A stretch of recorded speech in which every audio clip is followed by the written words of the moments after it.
The trade war between the United States and China has most big tech companies really worried about whether tariffs could cut into their bottom lines.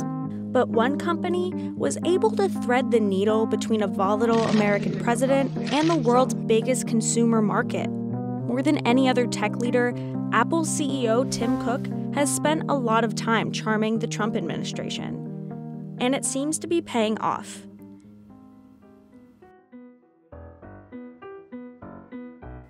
President Donald Trump and Cook's relationship really started after Trump's election win in 2016. Donald Trump took a few shots at Apple during the campaign, but as soon as he was elected, he told the New York Times in an interview, one of the people who called to congratulate him was Tim Cook.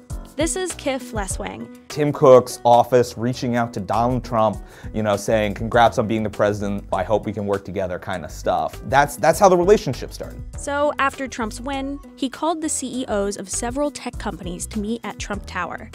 Apple CEO Tim Cook was one of them.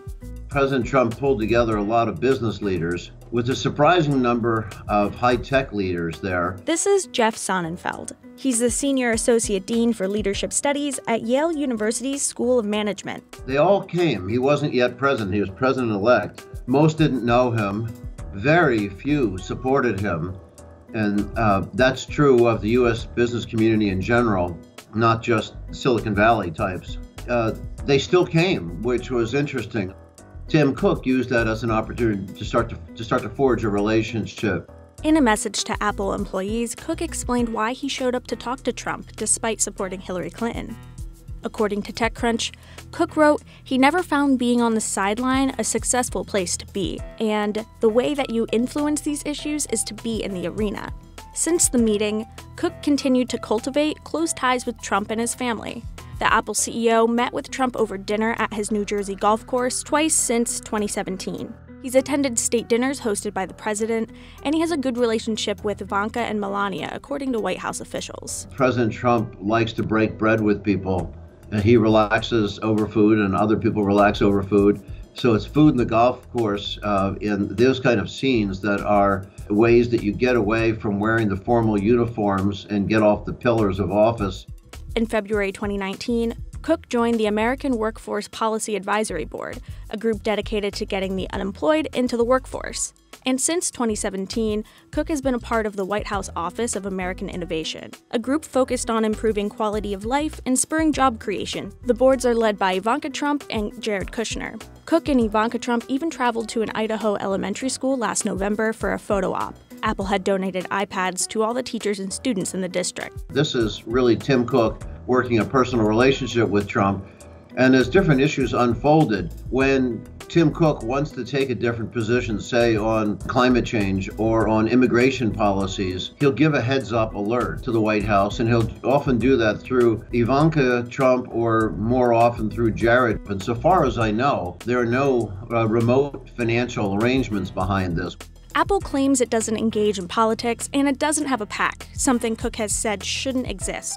Most companies in Silicon Valley spend quite a bit more in formal lobbying, whereas Apple spends very little in formal lobbying, and it's more been the personal diplomacy rather than the K Street bandits working over the White House. Nevertheless, Cook keeps in touch with Trump, making calls and scheduling meetings when appropriate, so he has Trump's ear when government policy collides with Apple's corporate interests. The president says that Apple CEO Tim Cook is a great executive, at least in part because Cook calls him on the telephone. The only one that calls me is Tim Cook. He calls me whenever there's a problem. He'll call. That influence is about to be put to the test as Apple applies for exclusions from a new round of tariffs. Big American companies are caught in a catch-22 when it comes to China. First, the United States has about 329 million people. That makes it the third most populous country on Earth. China has about 1.3 billion people. That means in order to keep growing, most American companies need access to Chinese consumers. And for companies that rely on manufacturing, the situation is even more thorny. It's often cheaper to make or assemble products in China and then ship them to a state like Ohio than it is to make those products in Ohio in the first place. President Donald Trump's trade war puts those companies in a tight spot. In summer 2017, Trump unleashed tariffs on billions of Chinese imports. Now, after more than a year of back-and-forth tariffs between the US and China, companies making consumer tech hardware, like Apple, are going to get hit with tariffs if the US and China can't close on a new trade deal. So Apple has become the poster child for the trade war for two main reasons. One, they get a substantial amount of their sales from mainland China. So as a market and having access to the market, that is critical for Apple. But there's a double whammy here because Apple also does the majority of its production in China as well. And through its production partners, including Foxconn, they employ millions of people in China. New tariffs went into effect on September 1st, 2019, and those hit some Apple products. And now, Apple is asking the administration for exclusions from that round of tariffs. But in the meantime, the United States Trade Representative Office has also already delayed some of the tariffs on certain consumer items until December 15th, 2019. The delay included cell phones, computers, video game consoles, some clothing products, and certain toys, which Trump said was decided to help consumer spending during the holiday season. For Apple, the December 15th tariffs means a 15% tax on Chinese imports, which would force Apple to either raise prices or accept lower margins on core products sold in the US. Think iPhones and MacBooks. They're very anxious that they get a carve-out if there are tariffs against products produced in China, because that's where most of the Apple phone production is still. They have very effectively explained to President Trump that he would be helping Samsung. The federal government now has to decide whether Apple gets another tariff exemption on core products. Cook has already appealed to Trump, even though the decision will be made by a trade representative. Tim was talking to me about tariffs. And one of the things, and he made a good case, is that Samsung is their #1 competitor, and Samsung is not paying tariffs because they're based in South Korea. And it's tough for Apple to pay tariffs if they're competing. Now, the problem was that Samsung, a competitor, good competitor, wouldn't be paying tariffs, and Tim Cook would. I got to help him out short term with that problem because it's a great American company. Samsung is in South Korea. Not fair. At the beginning of the trade war, Apple seemed confident it could avoid tariffs. In a June 2018 interview, Cook said he didn't believe the iPhone would get hit. The New York Times reported his confidence came from the assurances within the Trump administration. If you listen to what Tim Cook has to say about the whole U.S.-China trade relations, he is very carefully dancing around that core topic of saying, look, these two economies are intricately linked together. We have to come to resolution. This is not good for China or the U.S., that is good for Samsung, which has its production elsewhere in Asia. But the December 15th tariffs could be worse for Apple. It's really important for Apple to protect its supply chain in China, in addition to just selling iPhones there.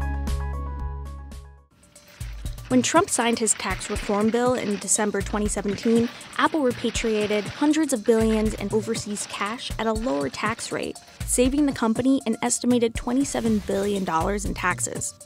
A month later, Apple announced its plans to pay $38 billion in taxes. Apple detailing how it's going to accelerate its pace of U.S. investments and job creation, saying it's going to make a $350 billion contribution to the U.S. economy over the next 5 years. Trump got wind of Apple's plans and tweeted on January 17, 2018, "I promised that my policies would allow companies like Apple to bring massive amounts of money back to the United States." 2 weeks later, Trump cited Apple in his first State of the Union speech. Apple has just announced it plans to invest a total of $350 billion in America and hire another 20,000 workers.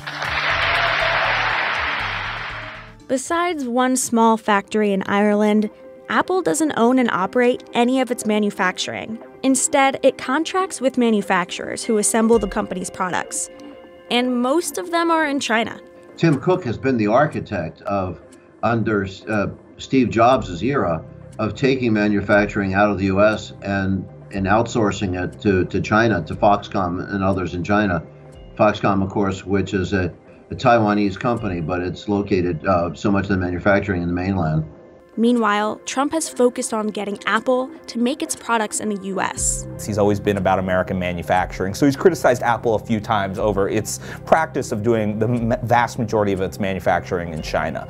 You got to start doing it over here, and you really have to. I mean, you've really put a big investment in our country. We appreciate it very much. Trump telling the Wall Street Journal that Apple CEO Tim Cook has committed to building 3 big manufacturing plants here in the U.S. Earlier this year, Apple announced a new version of the Mac Pro. In September, the company announced it would assemble them in Austin, Texas, after it received tariff exemptions on 10 of the 15 parts it needed to assemble the machine. Cook said in a statement, "We thank the administration for their support enabling this opportunity." Steve Jobs would have been a horrible CEO in this moment, because think about what he would have to do.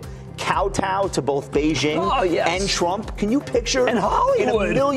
In a million years, Steve Jobs threading the needle in the way that Tim Cook has? He literally is in a position where Chinese carriers are the lifeline for his business in the second biggest economy in the world. And they manufacture a lot of the phones there. He has to live with that reality while simultaneously convincing Mad Dog Trump that he's going to hire more people and build more things here.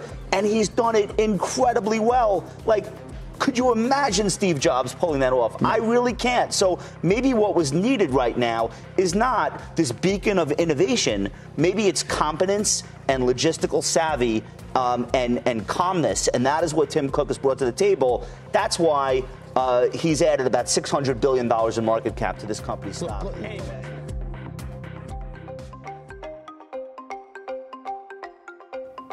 Cook, for the most part, has been able to steer away from Trump's public attacks.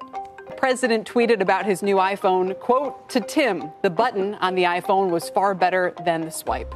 Despite Trump's iPhone critique, Sonnenfeld says Cook has found the perfect combination when it comes to his relationship with President Trump.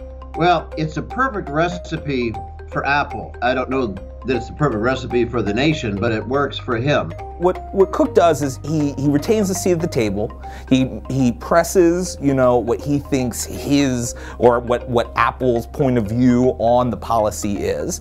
And on the stuff that he disagrees with Trump, he makes his point known on that. He's issued company-wide memos on the Paris Accords and various immigration-related policy moves from the Trump administration, but he never makes it personal. There was an opportunity to humiliate the president. In one of these advisory council meetings, you may remember he turned to Tim Cook and referred to him as Tim Apple. We appreciate it very much, Tim Apple. And then on his Twitter icon, is Tim Cook replaced his name with an apple. Now, that was ambiguous. There are ways where you could see that he was maybe having a little bit of a spoof with the president, but the president and others could see that he was making fun of himself, and somehow it defused the situation pretty effectively. In part because of situations like this, Cook has cultivated what Sonnenfeld calls personal respect, and that's what has helped him avoid negative criticism from the president. Tim Cook was quick to see that he doesn't want to be on the wrong side of public attacks from President Trump, and there must be a way you can talk with him privately when you have issues, and he's found that pipeline both through one-on-one discussions, not using collective action, not using lobbyists, but President Trump, the personal respect is very important to him, and he'll show that respect. In order to cultivate that personal respect, Cook has met with Trump face-to-face, which Sonnenfeld says is how Trump prefers to do business. He likes to meet in person, and he has despite the anger at these rallies and the language that's used and what people will talk about, the divisiveness, on one-on-one sessions, he can be disarmingly charming, and he knows that, and Tim Cook responds to that. I don't know how charming Tim Cook is, but I think he's a very good listener, and he doesn't have a personal agenda. There's no grandiosity or egomania of Tim Cook.